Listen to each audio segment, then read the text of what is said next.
Hello and welcome. My name is Mark Anthony Garrett, and we are here representing the Ohio Suicide Prevention Foundation along with Global Insight Productions.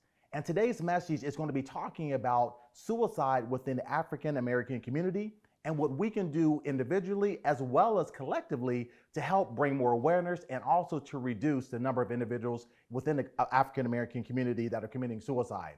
We are here with leading expert clinical psychologist, Dr. Josephine Ridley, and she is going to be talking about what we can do to bring more awareness, but more importantly, what we can do to help reduce the number of African American lives that we're losing to suicide. Dr. Ridley, welcome.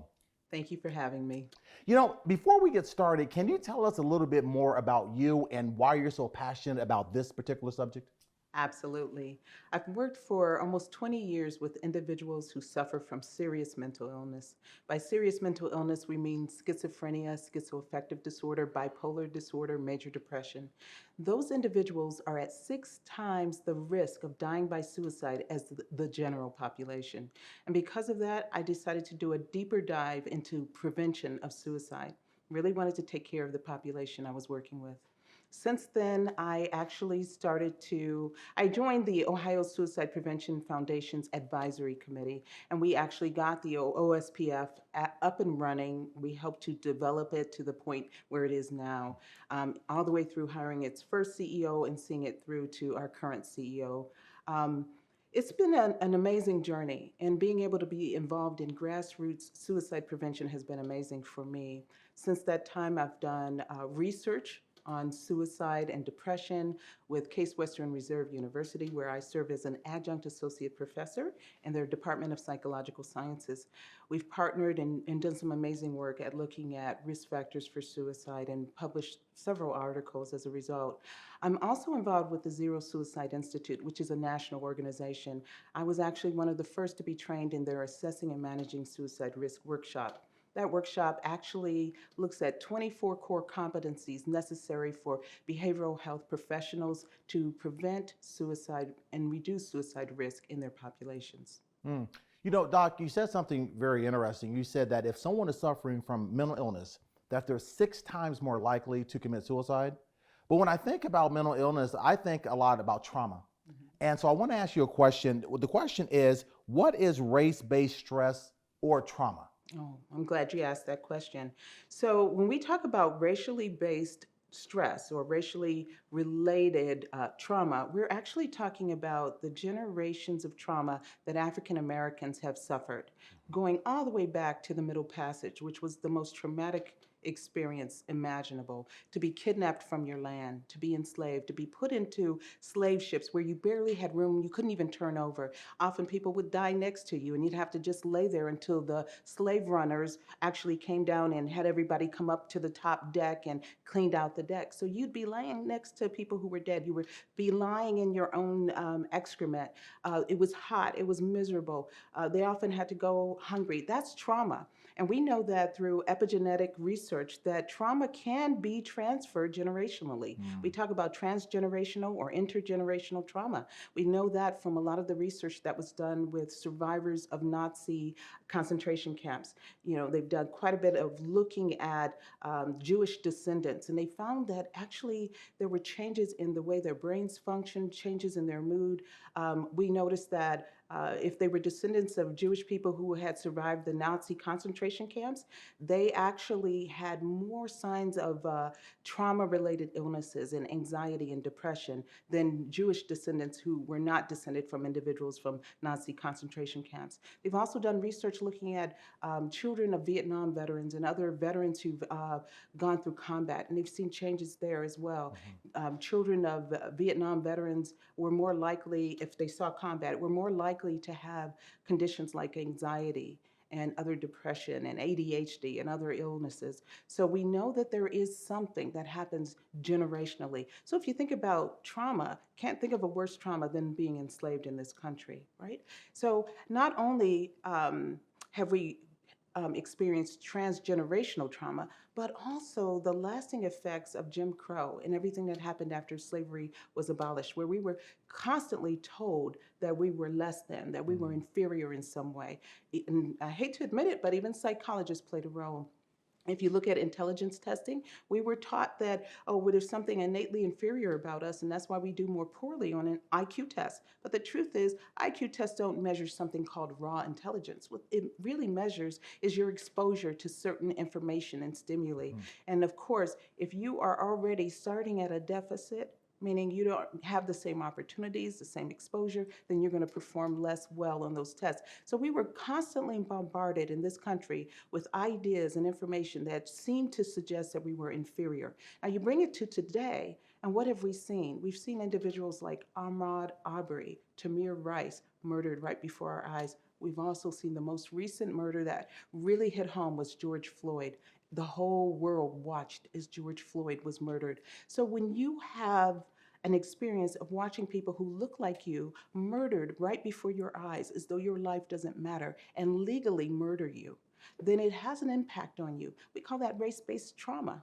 Also, we have something we call microaggressions. Every day, African Americans are subjugated to microaggressions in the workplace and at school, and they're so subtle. They're just little statements or actions that happen that give you the impression that there's something wrong with you or that you are inferior. It could be something as simple like, "Oh, you're very articulate for a black person," Mm. or you're pretty smart for coming from where you came from, or really and those microaggressions happen with the Asian community as well. Where are you from really? And here they were born right in the United States, but because they're Asian, that's a microaggression. So all of those things are racially based traumas and stressors, and they definitely have an impact on our psychological health.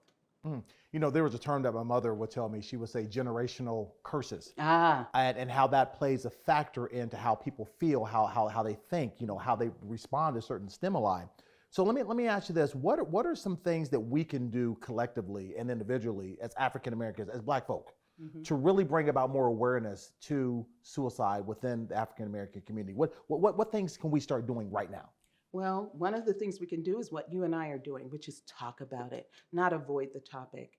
There's a reason why we really try to avoid this topic of suicide. It seems very taboo. It seems Mm. very scary. We don't understand it. We don't get it. In fact, self preservation is the first law of nature. So for someone to override that instinct to survive is really scary for us. We don't get it. We also were raised to never let them see you sweat. Yeah. So we've got to get past that. We got to realize that now allowing people to know that we're hurting is the best way to get the help we need. So I think one of the first things we can do is have conversations, communicate about it, Hmm. understand the mind of someone who's experiencing suicide, walk away from judgment, walk away from the stigma of it. We don't hesitate to go to the doctor if we have an ache or a pain. Don't hesitate to go if you have a mental ache or pain as well. Mm. It's interesting. I've had some friends who have had individuals who have committed suicide, and they always say things like, "I never saw it coming. Mhm. I never knew. Why didn't I know?" So, as an expert, I'm going to ask you, what are some of the signs that we need to be looking for someone who's thinking about potentially taking their life? Yes, I'm so glad you asked that. And I want to just start answering that by first saying none of us are able to foresee this. We don't want to ever give anyone the impression that somehow they messed up. We don't want to have people who are surviving the loss of someone they love to Hmm. suicide to feel guilty. Correct. Hindsight is always 2020. That being said, we have identified specific warning signs that actually are true across populations, whether they're African American or any other population. Some of the most common warning signs are talking about suicide. Take it seriously. We often think, okay, well, they're just trying to get the attention, or they're just being manipulative. But if someone's talking about suicide, take it seriously. Writing notes, giving prized possessions away, changes in their mood where they're becoming a little more irritable and angry, changes in sleep patterns can be a warning Hmm. sign. Um, just Reckless behavior can be a warning sign. Increasing substance abuse can be a warning sign of or that a person's at imminent risk for suicide. We also talk about risk factors, and there's tons of risk factors. There's some risk factors that are translated across populations, whether they're African American, youth, or older adults. And those common risk factors are things like a previous suicide attempt. Another common risk factor is the presence of mental illness or depression.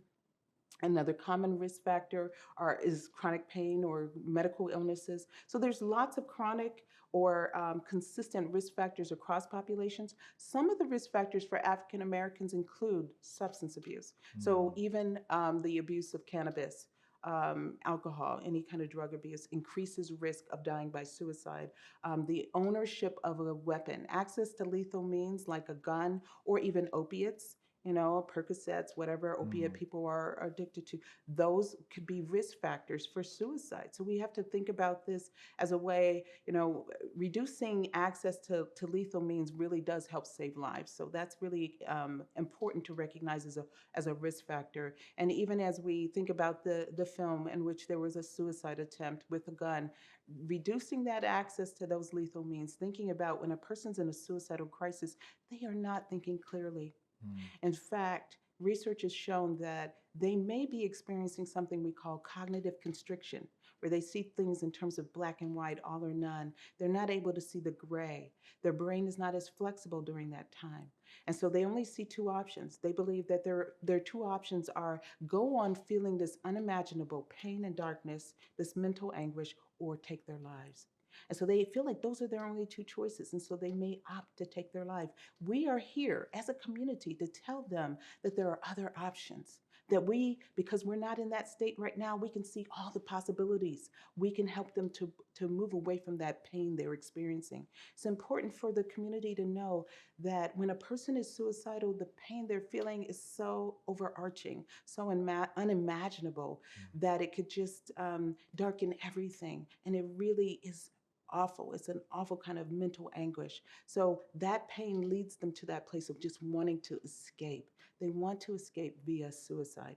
We've got to give them other options. So yes, there are warning signs, there are risk factors, and like any risk factors don't predict who will die by suicide, but they do give us an opportunity to recognize, okay, there's a relationship between these risk factors and people dying by suicide. So if we mitigate those risk factors, if we reduce them and we shore up or increase protective factors, then we can save lives that way through prevention. That's what prevention really is all about. It's not about predicting who's going to be the next person. It's about recognizing what puts the person at risk. So yes, race-based stress and trauma puts us at risk. Not having access to good health care puts us at risk. Not talking about the subject, avoiding it, but also even making people feel less than or feel weak or immoral if they are having those thoughts. The Black church is a jewel, it's a key in our community, but we have to remember not to make feeling depressed or suicidal a sin. It is not a sin. It is a condition, just like high blood pressure is not a sin or diabetes is not a sin. And so we've got to make room for our people to go and seek help. And I really want to encourage pastors and preachers and priests to encourage people to get the help they need and not see it as mental weakness or inferiority or immorality. Mm. We talked a lot about the risk factors, but can you also talk a little bit about what are some of the protective factors Excellent. that go along with this as well? Wonderful question. So some of the protective factors, and number one, actually across all populations, social connectedness. When people are connected, when there is that social support and that belief that you belong, that you fit, that reduces risk tremendously. So that's one thing I want our community to really focus on. It used to be in our community that they found that social connectedness through the church. Well, that's kind of going down now. You see a lot of young people moving away from the church, and that's okay, but they got to find another way to become a part of a community and become connected. I really believe that's the lure of gang membership as well. I think that's why so many young people are drawn to gangs because it gives them that automatic sense of belonging and fitting in. So sense of belonging is really important. We have to help people not to see themselves as a burden. Okay, if they feel like they are useful, that they have meaning in life, that if they have a sense of purpose, that's a protective factor. Access to good care, good health care, is another protective factor that we can think about in our community. How can we increase access to good and effective behavioral health care? You know, a lot of people are hanging up shingles, and you really don't have to have a license to say that you are a counselor. Anybody can call Mm. themselves a counselor. So people are going out and getting help. And we got to be careful that we don't offer help that doesn't really necessarily have scientific support for its efficacy. So we have to have good behavioral health care or effective health care as well. So those are the primary protective factors in the African American community, as well as in other ethnic minority communities or racially diverse communities. One major protective factor has been the family. You know, really that commitment and that sense of belonging in their family and caring about what the family thinks is really important as well. So that's a key that we want to really hold on to. Resilience is a protective factor. And in the African American community, we have tons of resilience. Yes. So that's going to be a tremendous protective factor as well. So I guess bringing us together as a community, you mentioned collectively what we can do as a community, coming together, showing support, having the conversations, taking away the stigma, helping people to know that you're not immoral or weak or weird or odd if you are feeling depressed or if you are feeling suicidal. Instead, talking about it openly, that can be a protective factor as well. Mm. You know, you said something interesting earlier in that people need to feel like they belong in something bigger than themselves. And when we look at Maslow's hierarchy of needs, you know, I think that one right in the middle, before we can even reach self-actualization, is that need to belong, Yes, that need to feel a sense of purpose, like I matter, like my absolutely. existence, my presence on this planet, that it means something. Absolutely. So, side note question here, and that is simply what type of things can we start saying to individuals that we love, especially our children? I'm going to get to the youth in a minute, but what are some of the things that we can say to individuals to kind of help them believe and know that they belong and that they're appreciated? Yeah.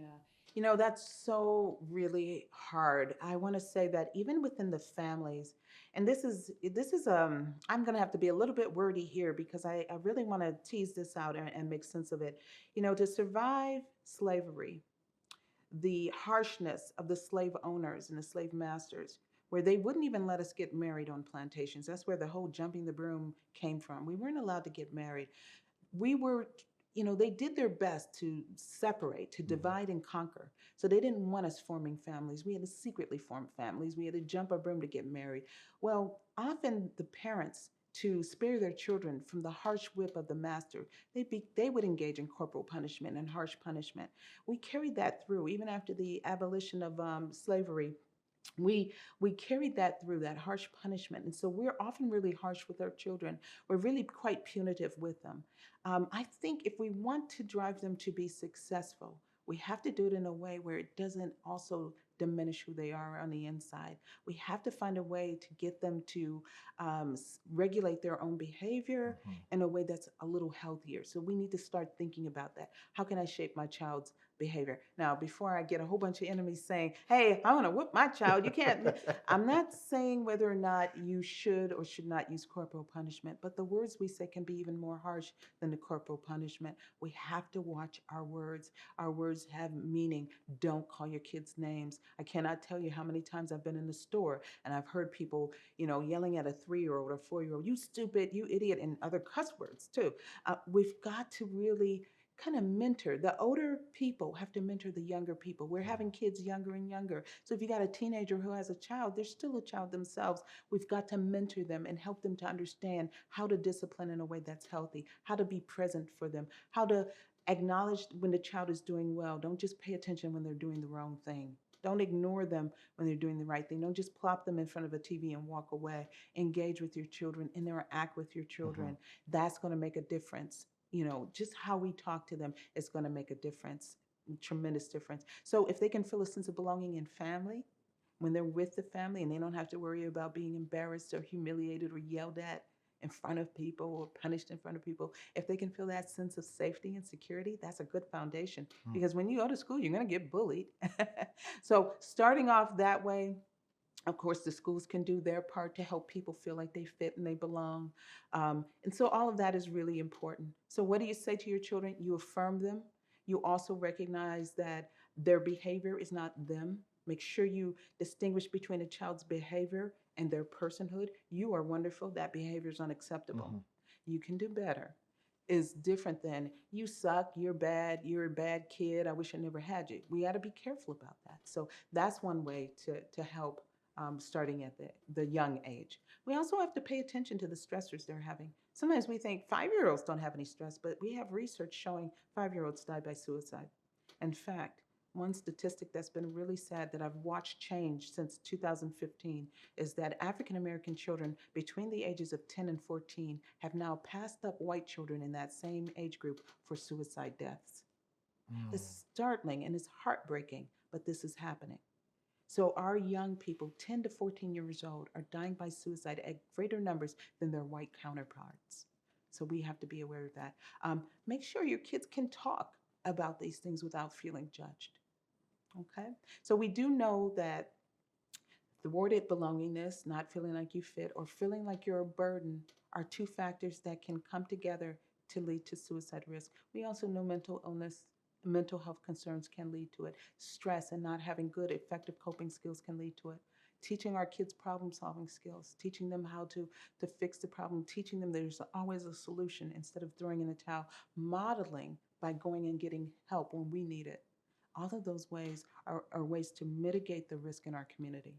I love it. I love it. You know, it brings me to the next question in that as we're talking about our youth, um, can you give us a little bit more data as to maybe why so many of our kids are now starting to commit suicide? Because when I was a kid, you never heard about it, True. you know? Very So true. why now are we hearing more and more about African American kids committing suicide and at an alarming rate? You know, it's such a complex issue. I'm so glad you asked that question. Suicide, in and of itself, is a complex issue. You know, when we watch the news and we hear about a 16-year-old getting cyberbullied and then killing themselves Mhm. or killing themselves on the school ground, we immediately think bullying causes suicide. We don't have causation data. We really don't. We have correlational data, which Mm. means there's a relationship between something and something. Think about rain. When it rains, umbrellas come out. Um, there's a correlation between umbrellas and rain, but the rain didn't create the umbrellas, didn't cause the umbrellas. The umbrellas didn't cause the rain, but there's a relationship. Mhm. Same thing with suicide. We can talk about these risk factors all day, but the truth is we don't have a linear this causes that. We can only talk about what seems to elevate or increase risk for suicide. So that being said, why is it that the numbers are growing in our African American community? I don't have a solid factual this causes this, but I have some theories, and there are some theories in the research. What we have actually found in research is that having a strong, if we're just talking about African American youth, having a strong racial identity is important, and that's another pretty important protective factor. It goes to that whole social connectedness that I Mhm. talked about. Having a strong racial identity does mitigate risk in the African American community. Um, but why are our youth growing in those numbers? Well, we are assimilating more. We are becoming more associated with the majority culture. There's more, children are watching way more TV than they used to when we were growing up. There was more playing outside. Now there's more playing with video games and watching TV. But TV is not teaching problem solving skills. The TV is not teaching resilience. Mhm. Okay, so we're seeing a lot of that. There is research showing that media can have a negative effect or have an impact on suicide deaths. In fact, every time there's a celebrity suicide, you see a bump up in suicide deaths in our United States, but also around the world. So we got to remember we've got a lot of different influences Mhm. happening. We've got media, we've got movies, TVs, newscasts. We've got all that having an influence. We've got their peers, and we've got a diminished amount of training in problem solving. We're escaping more to drugs and alcohol, which does not help you to cope. It actually can increase suicide risk. Believe it or not, we don't talk about this a lot, but the research is really, there's strong research that cannabis has a relationship to depression, that it can elevate risk for depression. Even the use of antidepressants, believe it or not, antidepressants are effective with older people, with adults, at mitigating suicide risk, but it can increase suicidal thinking and young adults. So even when we prescribe antidepressants, which are useful, they're only effective in 40 to 60% of the people. So that means 40 to 60% of the people are going to be non-responders. And young people, adolescents and young adults, have an increase of suicidal thinking, which is a risk factor for suicide. So we've got to be careful about that as well. But as far as the African American community, what is the number one? I cannot say why what's driving it up. I do know that we are watching the news. We're watching lives being taken, legally taken, and no consequences. And so it's sending us a message that perhaps we don't matter. And Hmm. that's why some of the movements are so important. Wow. It's interesting because, well, let me ask you this, because this goes back to mental health. So we have these individuals who are suffering from mental health, or we have these individuals who are suffering from depression. So, how can we recognize mental health issues like depression in the people that we love? So, what are the signs? How do we Excellent. see that? Excellent question. So, in African Americans, often depression presents a little differently than in white people or majority culture people. In African Americans, you will see more often than sad mood, you'll see irritability or Hmm. anger. So, if you see your youth starting to be a lot more irritable, a lot more withdrawn, then I want you to really think about getting them assessed for depression, having them taken in for an evaluation for depression. Make sure that you always leave an open door for talking about it. I really miss the idea in our community of having dinner time, because dinner time was the time where you could debrief with your kids. But now we're all busy. They're in families. The parent has to work 2 or 3 jobs, even if there's 2 parent homes. So we're really working a lot, and so we miss those opportunities for Hmm. conversations. If you really want your child to speak openly with you and talk to you more, don't respond to what they say with punishment. Don't say, "I can't believe you're thinking that. That's terrible. What's wrong with you?" Instead, listen to them. Understand why they're feeling that way. Don't judge it. Just be kind of really receptive to it. And I think that's going to make a big difference. I love that. But let me ask you this too, Doc. There are people out there who say and who believe this can never happen in my family. Mhm. My kids would never do that, or my mom would never do that, my dad, my brother, whomever. What do you say to the people who believe that this can't happen in their family because maybe they're affluent, they have a lot of money, maybe they're close relation wise? So what do you say to the person who doesn't believe that suicide could happen in their family? I would say, I want you to think about suicide death the same way you would think about a heart attack or cardiac arrest, Hmm. the same way you would think about a death from a stroke. It can happen to anybody, Mm. anytime. It is not prejudice, it does not discriminate. The rich and the poor die by heart attacks, die by cancer, die by a lot of things, and they can also die by suicide.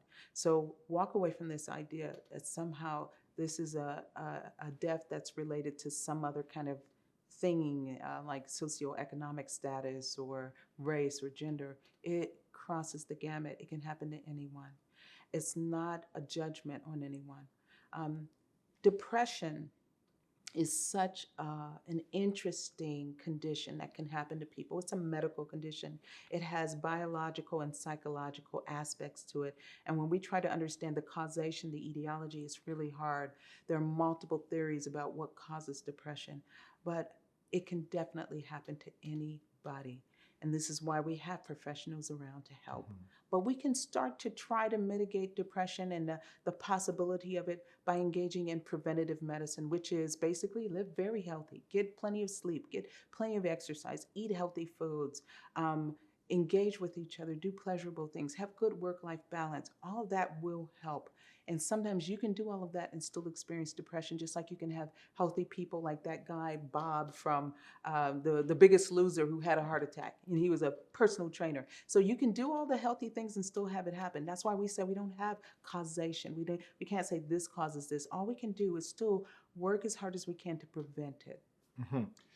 Are you seeing any types of spikes among African American men as opposed to African American women, or is it pretty much the same? Well, the spikes have definitely occurred in African American men more than women.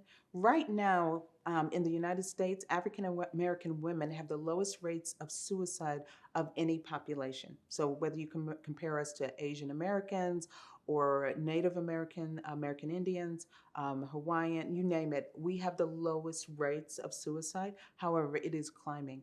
Really, when you look at suicide deaths, deaths usually occur based on the type of method the person is choosing.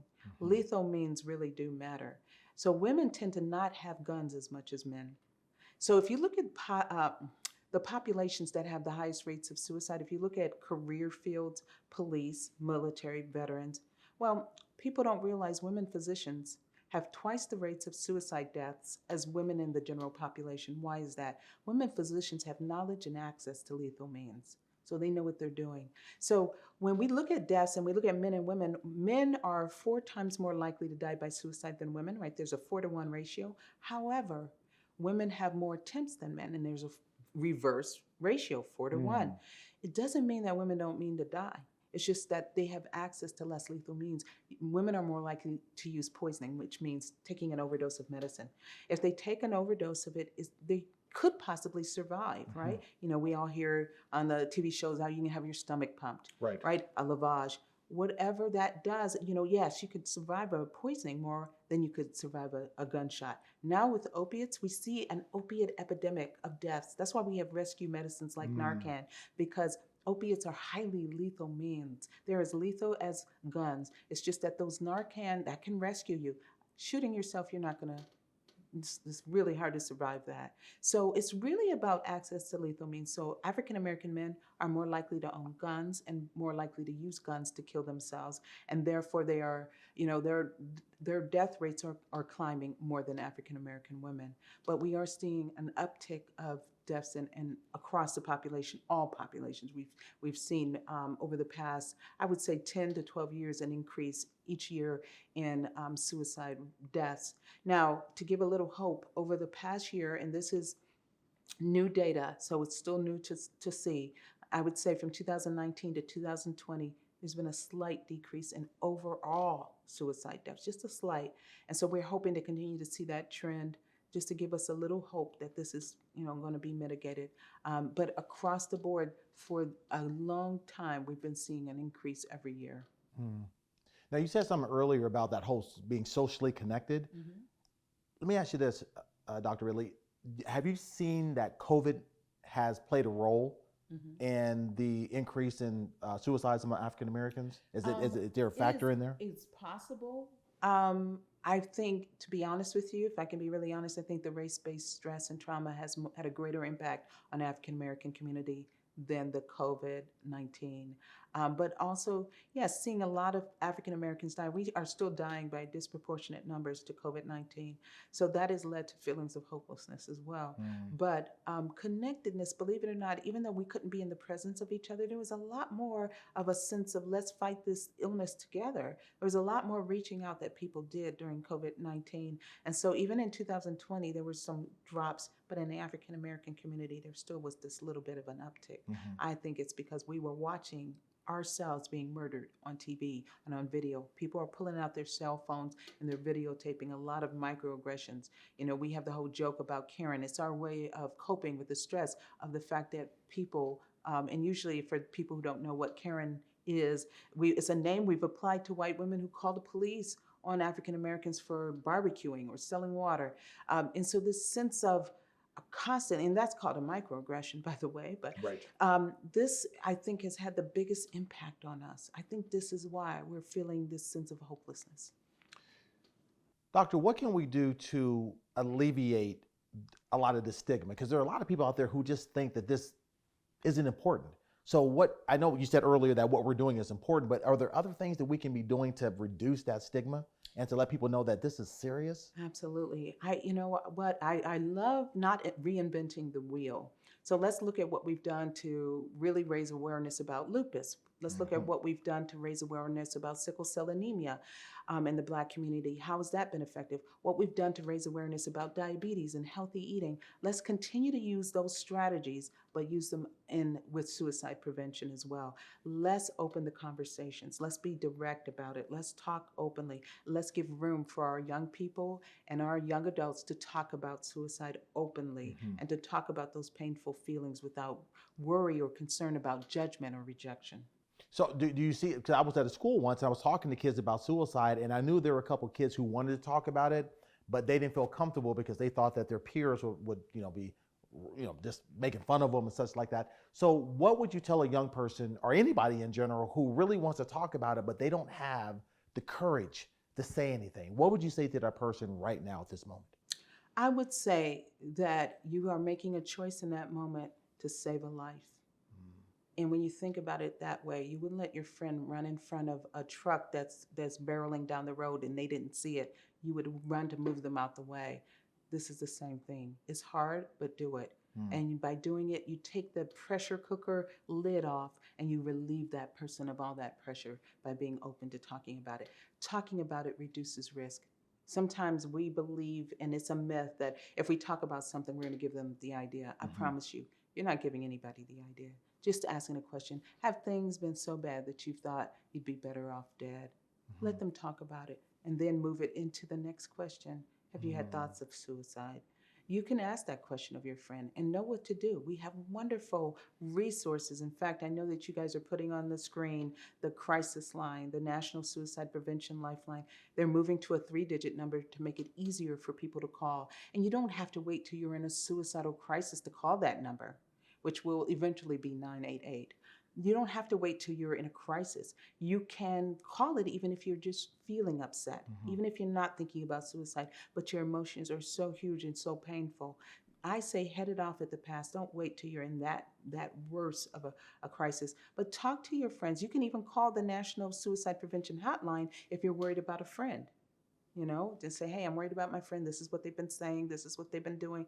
What can I do? And they can walk you through it. There's so many resources. You can go online and have a chat with someone. You can text. In fact, in Ohio, you can text for hope to 741-741. And it's just that simple. You can start to text when you're feeling that miserable. Just leave the conversation open. Be willing to be there.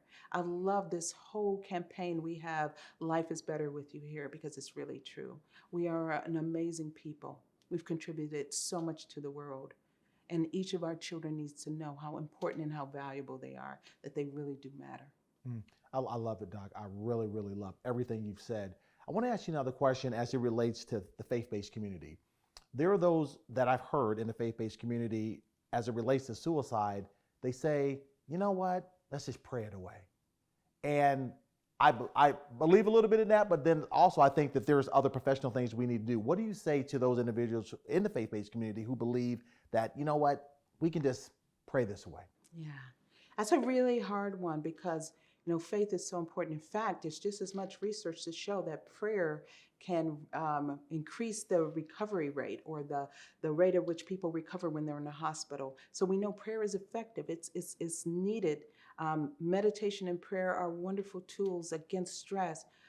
What we need to do in the faith-based community is remember that God gives scientists wisdom.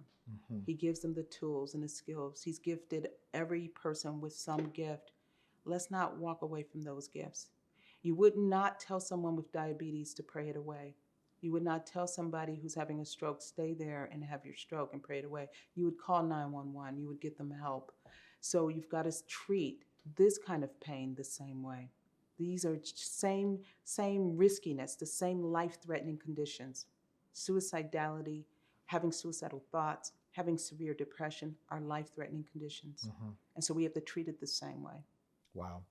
Doc, as we conclude here, if you were to give some advice to the listening audience, some words of wisdom, some parting words that they can take off into the sunset, what would that be? What would that advice be? My advice would be for them to realize that there is help and there is hope. We have effective therapies that actually reduce suicidal thinking, that reduce depression, that reduce anxiety. I know I've been treating people for more than 20, 25 years, and I have seen people get better. So there is help out there. They just have to reach out for it. Don't be afraid to talk to people about your dark thoughts or your dark Mhm. feelings. That's the only way to get the help you need. Don't keep it to yourself. Open up. Just by talking about it, we decrease risk. Wonderful, wonderful. You know, Doc, you have given us such a plethora of information, and really, I think you've given us hope. And that's what I hope that everybody has taken away from this. So I want to thank you for what it is you do. I want to thank you for your time. I want to thank you for your diligence and your resiliency. And I want to thank you just for helping people to understand that suicide is serious and that if we work together, that we can help reduce this. Any last words, any last parting thoughts you'd like to share with the Well, audience? I'm just appreciative of the opportunity to help. This is so important. I love our people. I love all people, but I really love our people, and I want to see our people get better. I want them to reach for the help that they need. It's there. Please take advantage of it. Doctor, thank you so much for everything, and God bless you. And we want to work with you some more. Thank you so much. You're welcome. You're welcome. Thanks. I think there are multiple factors related to stigma in our community. I think one of the biggest factors is, the whole idea of never let them see you sweat. Okay, just being in a mindset of I don't want people to know that I'm suffering. I don't want people to see any kind of weakness. That contributes to mental health stigma. We have this idea that if someone is suffering from mental illness, then somehow they're weak or they're inferior in some way. And we need to walk away from that. That's one of our biggest detriments.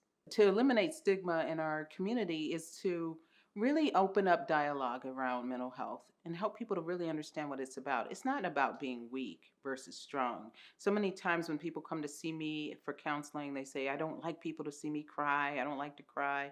And they really equate it with weakness. So we have to find a way to get people to get away from that. To me, crying is just the flip side of laughing. They're just outward expressions of what we're feeling. It's not a sign of weakness. So the more we can work to educate people that suffering is not a sign of weakness, it's not something you deserve, it's not something you brought on yourself, you can't just shake it off. A lot of what we think of as mental illness is biologically based as well as psychosocial. It's not just about, you're not doing the right things. It's really about sometimes what has happened to you, what you've experienced, and also transgenerational trauma. How can we recognize mental illness in our loved ones? We can recognize it by really paying attention to changes in them. If they're normally pretty happy go lucky, they're usually feeling very open and having a good time, but then we see a change, that's a sign that they may be struggling with something. When we think about African American youth, one way to recognize that they may be suffering from depression is that you'll see a lot more irritability, a lot more anger, you will also see them isolating and withdrawing. It's hard sometimes to disentangle the normal angst that you see in adolescents as they transition from childhood to adulthood from actual mental illness. So I say to parents, just be really aware of big changes and also withdrawing and isolating.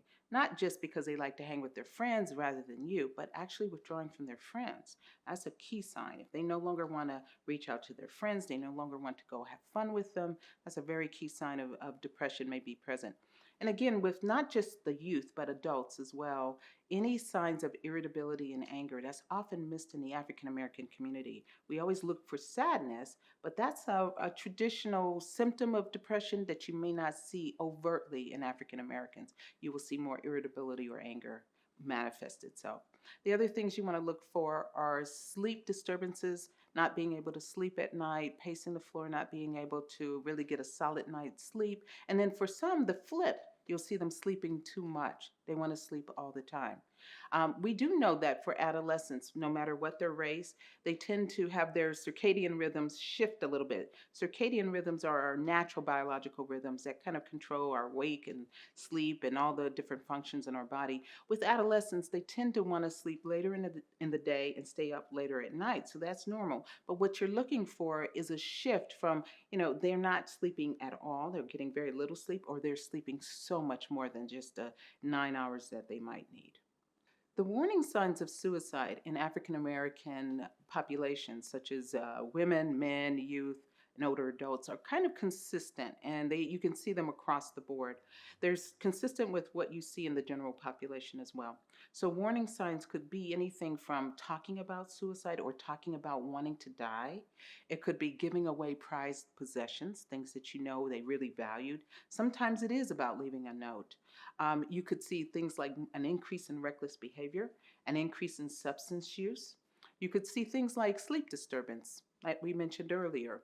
You could also see some signs like increased irritability and anger or mood shifts, a lot of mood swings. So those are kind of consistent across populations, regardless of race or age. But some things that we want to look for in African American communities are definitely shifts away from their usual personality. Any big changes from their habits or their style of interacting, those could be warning signs as well. What we can do when we see warning signs in people we care about is really give them room to talk. Ask them what's happening. Ask them if they're okay. Really ask them in a genuine way. Stop everything you're doing. I think sometimes we're such a busy nation and we're such a busy people that we want to multitask. We want to do a lot of things at once. We have to stop what we're doing. We have to make eye contact. We have to look them in the face and we have to say, "What's happening? Are you okay? I noticed some changes in you, and I just want you to know I'm ready to listen. Just let me know what's going on." I also encourage people to ask directly, have things been going so badly for you that you thought you would be better off dead? You can also normalize asking for them. You can say something like, with all you've been going through, I wouldn't be surprised if you just felt like walking away from everything or just throwing everything away and starting over. What about thoughts of dying or suicide? Have you had those kinds of thoughts too? So if you normalize it, they're more likely to share with you openly because you're taking the stigma away. We have to find a way to approach people in a very open and non judgmental way, and then they're going to be more likely to share with us. Race based stress or trauma is a term that's used to explain what has happened to African Americans in the United States. It goes all the way back to the Middle Passage and everything that happened to African Americans as they were snatched from their country, kidnapped, and put on ships with very little space. And lying next to each other in their own excrement, the trauma of that, the horror of that. So many even tried to jump off of the ship rather than come all the way to the United States or come to our land with those conditions. But for those who could not, those who made it all the way through, it was horrific conditions. Often they were sexually assaulted on those ships. They were abused. They were physically abused. They would often have to lie next to a dead body for hours and hours until the slave owners or the slave runners would bring them up to the deck so they could clean the deck. So it was just filthy, horrible conditions that people don't really think about. But what happened with that trauma is that it can be transmitted generationally. We call this transgenerational trauma or intergenerational trauma. And we have research that has looked at the descendants of Jewish people who survived the Nazi concentration camps. And we know that there have been changes in their brain chemistry, their psychological functioning as a result of receiving this particular transgenerational trauma. We know from transgenerational trauma experiments with animals where we stress their parents and then take a look at their offspring. We've seen changes in animals that way. So we know this happens in adults as well. So we can look at the research with Nazi concentration camp survivors, their offspring. We can look at the research from Vietnam veterans' children that have shown signs of anxiety and depression. So we know this is a real event that happens, that generational trauma can occur. So African Americans are suffering from transgenerational trauma, from race-based trauma. Another thing that's facing our children today and our youth and our adults in our community is the murder that we have to observe on TV. George Floyd's murder was traumatic for the whole country, but definitely for African Americans because we saw someone who looks like us legally murdered. And this has happened so much when we think about Ahmaud Arbery and Breonna Taylor, and we think about Tamir Rice. We know that it seems like murder of African American people can be legalized and it can be allowed.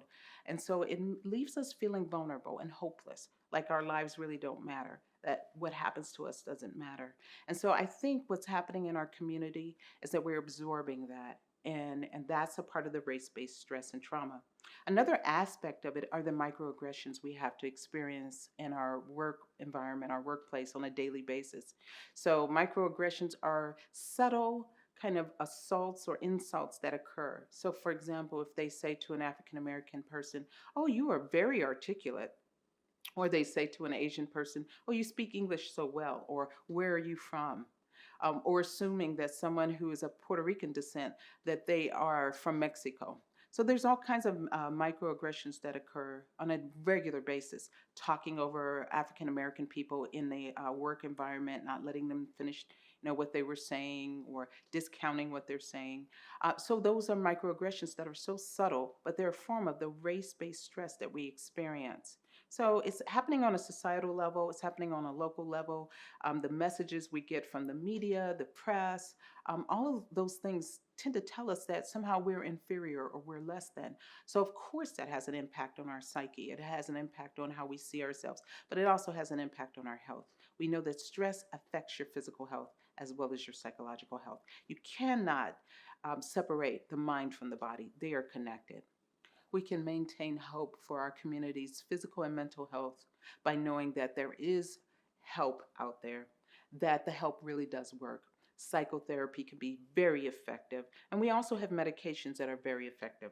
It is important that we not just throw away science, that we recognize the benefits of science and recognize that these are tools that are there for us as well. We can help our community by making sure we all have access to really good health care, effective interventions. So there is hope. I'm loving that in our country right now, there is a lot more attention to the needs of African Americans, recognizing that our needs may differ from those individuals who are considered white, and that we need to have those needs addressed in a very specific way.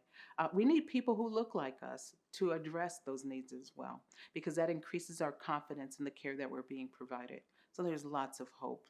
I see a government now that's actually invested in trying to make sure that we understand that racism is a very real issue that happens in our country. Not just systemic racism, but overt racism is happening as well.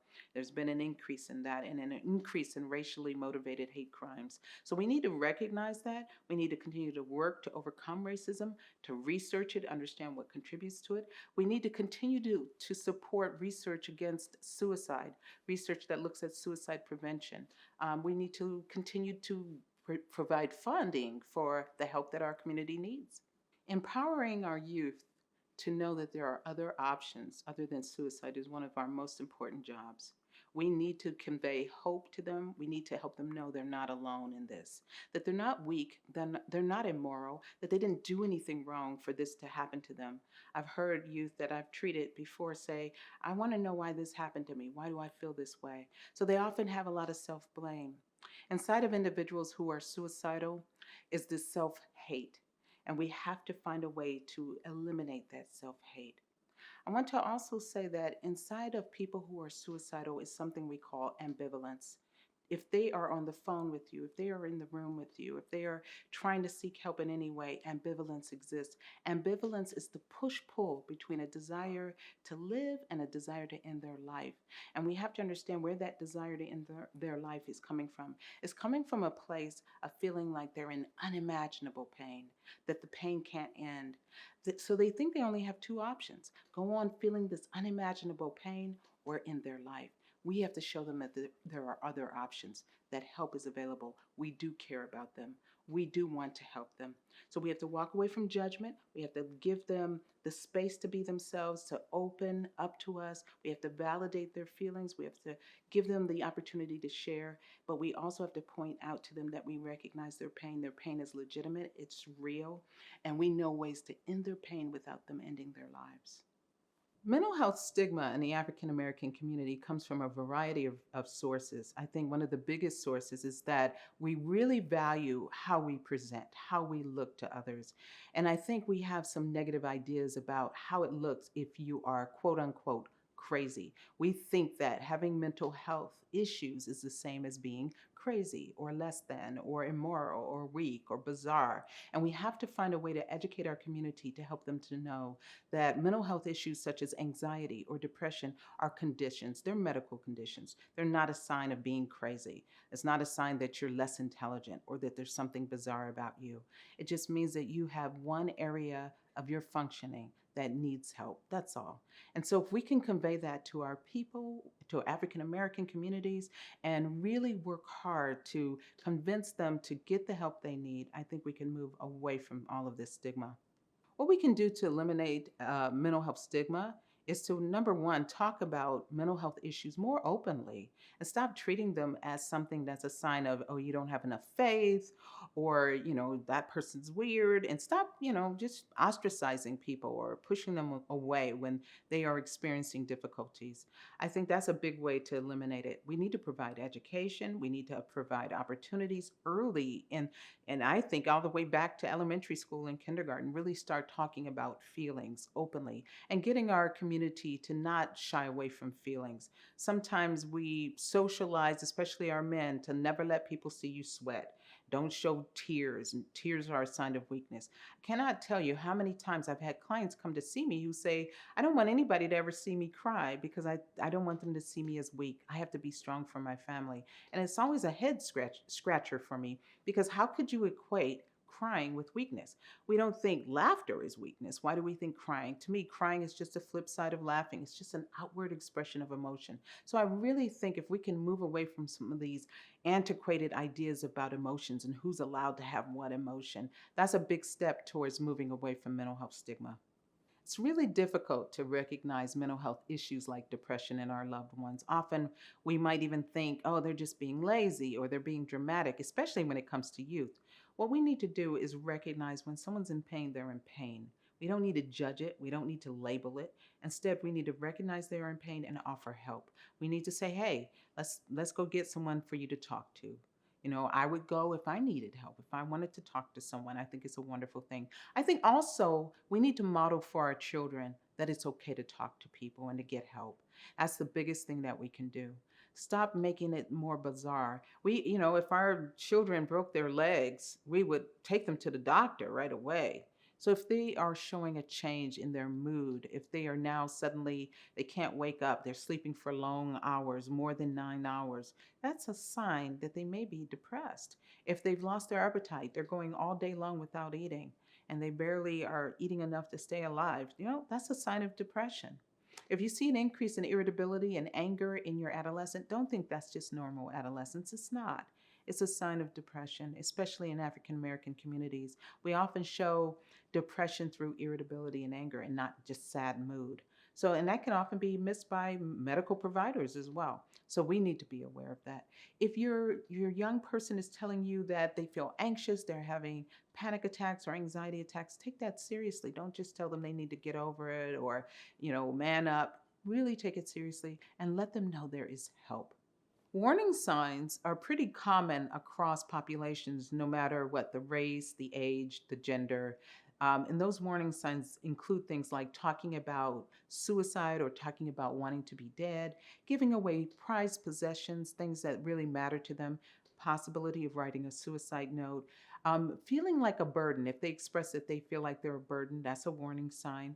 Reckless behavior, an increase in irritability and anger, any kind of severe mood shifts or mood swings, and any kind of insomnia, having difficulty sleeping or sleeping too much. Those could be warning signs for every population. Specific to African Americans, I would look for things like withdrawing, isolating, especially if you have a youth or a young adult or someone who's normally very much a part of their group and they no longer want to be a part of their group. That's to me a very big warning sign. So I would pay attention to that. When you see warning signs for suicide in individuals you care about, take it very seriously. Don't feel like you're going to give them the idea if you ask. I promise you, no one has ever given someone the idea of suicide. That comes almost naturally when people feel like there's no way out. So talk to them, ask them openly. Have you had thoughts that you would be better off dead? But follow it up with a direct question. Have you been thinking about killing yourself? Definitely approach it directly. Don't feel like you're going to ever push them to do it. But by not giving them the room to talk about it, that could be what pushes them over the edge. It contributes to them feeling alone and alienated and isolated and feeling like there's no hope. So, talking about it absolutely reduces the risk. That's the best thing you can do. There's also the National Suicide Prevention Lifeline. That number is at the bottom of the screen. It's an important number to call. In Ohio, you can text for hope to 741-741. Those numbers are available 24 hours a day, and you don't have to be in an active suicidal crisis to use it. If you're feeling a lot of emotional distress, call them. They're there 24 hours, and the people are kind and compassionate, and they know what to do in that moment. They're not going to just automatically send the police to you. They know what questions to ask, and they're going to help you. So use those numbers. I would also suggest that there is online a chat line. They can actually go on and chat as well. But the first thing you need to do if you have a loved one that is experiencing suicidality is to let them know that there is help. Accompany them to the hospital if you need to. Call the National Suicide Prevention Lifeline with them. You can even call on their behalf. So you don't have to be the person in crisis to call, but definitely get help. If you're a high schooler or someone in school and your friend is talking about suicide, don't promise to keep that a secret. Never make promises you can't keep. And that's not a promise you want to keep because you don't want them to die. And let them know that and say to them, hey, I can't keep that a secret. I love you too much. I'm going to tell an adult, and go to the most trusted adult you can find and get that help. Race based stress or trauma is referring to the experiences of African Americans in our country today. A lot of what we see is very traumatic, from watching the murder of people who look like us, the legal murder of people who look like us. That has been very traumatic for us. When we think about people like Ahmaud Arbery or Breonna Taylor or Tamir Rice, and watching George Floyd murdered right before our eyes was very traumatic for us. And so we walk around with a sense of vulnerability, almost as though our lives don't really matter if they can be taken so easily. And that is having an impact on our health. It's causing us stress. Many people found that after the murder of George Floyd, they couldn't sleep, they were experiencing loss of appetite, they were having headaches. They were having a lot of symptoms afterwards. I know that there were coworkers who came to work and they were in tears because they watched this murder happen right before our eyes. So this had a big impact on the African American community that was already ravaged by racially based trauma and stress. To really take you into what is race based stress and trauma is to help you to understand that it goes all the way back to slavery. The Middle Passage was one of the worst experiences of our people. And that trauma, that horror was actually transferred genetically from generation to generation. But not only that, the horror of the passage, but what happened once they were here, to be treated as three-fifths human, to be denied rights, and even after the abolition of slavery, to still be treated in a way that they were subhuman, not being allowed to use the same restrooms or water fountains or have jobs in the same way, not being promoted. There has been really wonderful research that has demonstrated systemic racism in our country.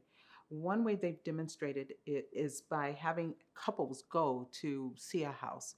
And when they go to see the house, if they're African American couples, they're not being shown, or they're being told that it's already sold, and then they'd have another couple come that was white, and they would be shown the house and told that it was still available. Another way they did really amazing research is to have loans submitted to banks using traditionally African American sounding names versus white names, and putting the race of the person on the application or finding some way to indicate it. And they found that most of the African American sounding names, they were either declined loans or offered really high interest rates. And these were fictionalized characters, fictionalized people. So it wasn't that they had ran a credit check. So we have demonstrated that racism systemically still exists in our country, from redlining to all of the other adverse events that they provide to African Americans who are trying to make it in this society. So economic oppression, we don't have as much access to health care. All of those things are racially based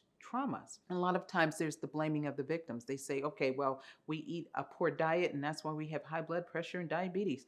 Well, that's a form of race based stress as well, because we don't have the money to buy organically based fruits and vegetables. There's also food deserts everywhere in the African American communities. So these subtle ways of undermining the health and the welfare of African Americans, or putting it on the back burner, are forms of race based stress and trauma.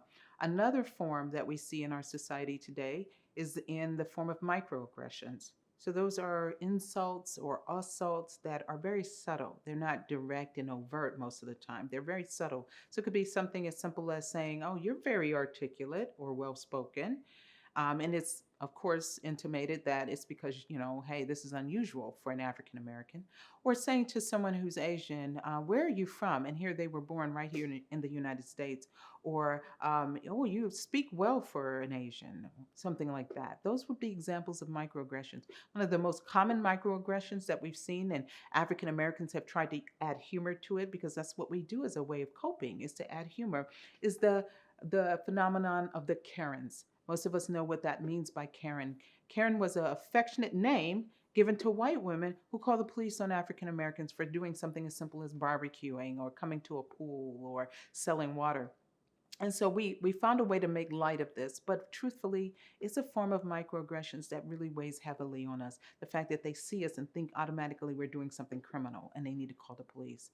One of the worst offenses of this was the weaponizing of the police by Amy Cooper when she called the police on Christian Cooper in the New York City Central Park when he's just simply asked her to leash her dog. So this is something that we are having to experience, and it is definitely affecting our health.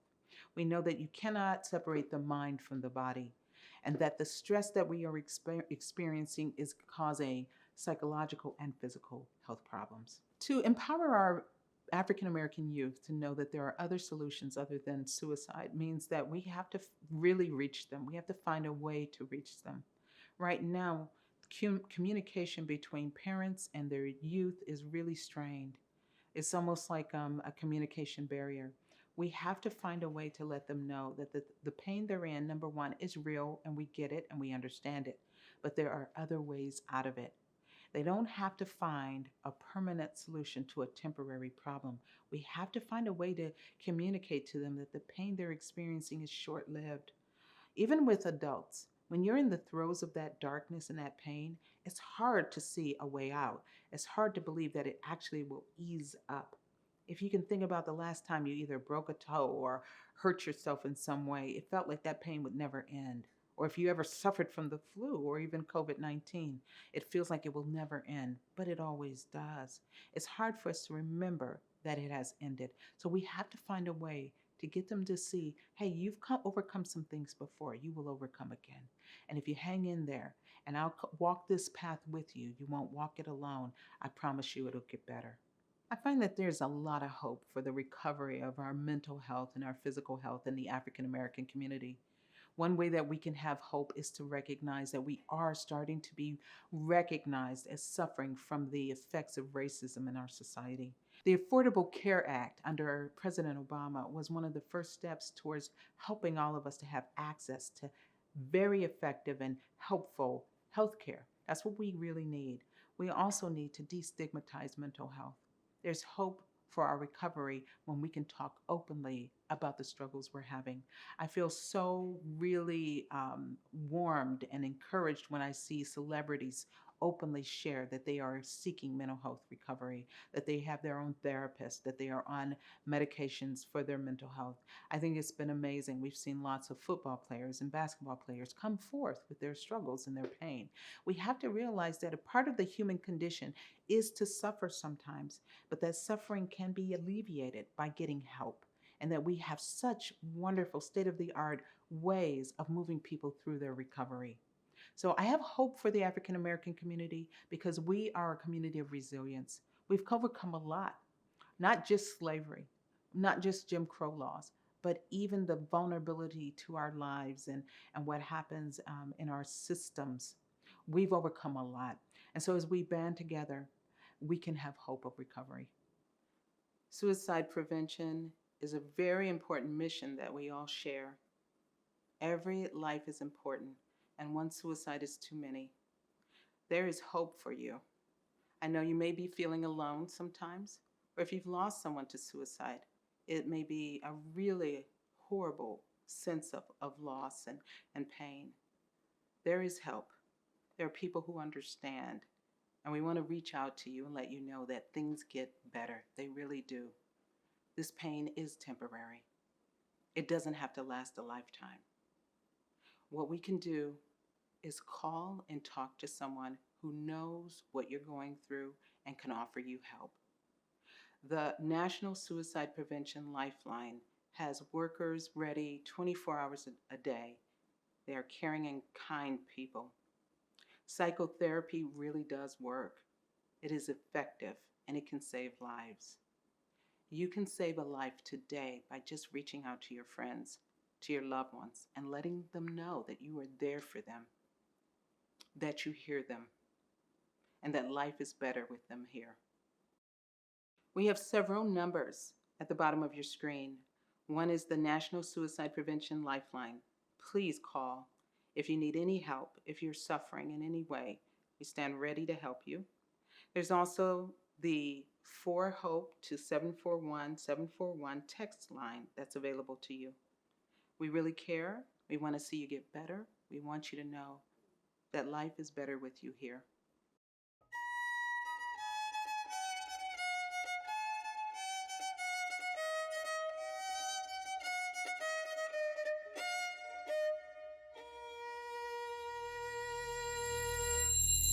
Am I somebody? Quez. Quez, are you okay?